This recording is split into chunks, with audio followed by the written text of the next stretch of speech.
আমার তথ্য উপাত্ত মতে এবং আল্লাহর রহমতে আমার রংপুর ডিভিশন আমার মনে হয় আল্লাহর রহমতে ভালো আছে। এখানে আমার আজকে আমরা দুইজন দেখেছি সাসপেক্টেড, তাও কনফার্ম দুইজন দুইজন রোগী আছে, বাচ্চা আছে আমাদের, দেখছি আমরা ওইটা।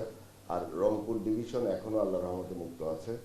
আপনারা যেটা বলেছেন নমুনা পরীক্ষা করা, আমরা বিভিন্ন বিভাগে এগুলো আমরা বোধহয় ওয়ার্ল্ড হেলথ অর্গানাইজেশন বা এরকম আমরা আরও বিশেষজ্ঞ প্রতিষ্ঠান, আমাদের আইইডিসিআর, এরা এই নমুনাগুলো পরীক্ষা করে।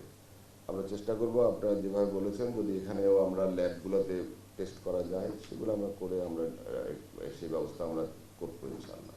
আমরা ইতিমধ্যেই 18টি জেলার 30টি উপজেলা আমরা ইউনিসেফ আমাদেরকে চিহ্নিত করে দিয়েছে, আমরা আমাদের যৌথভাবে আমরা চিহ্নিত করেছি। এবং গত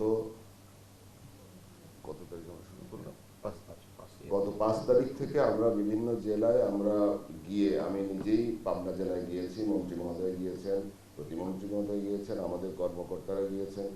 আমরা গিয়ে এই 18টি জেলার 30টি উপজেলায় আমরা এই টিকা কার্যক্রম শুরু করেছি। আগামী 12 তারিখ থেকে আমরা ঢাকা উত্তর, ঢাকা দক্ষিণ সিটি কর্পোরেশন এবং চট্টগ্রাম সিটি কর্পোরেশন এলাকায় আমরা এই টিকাদান কর্মসূচি শুরু করব।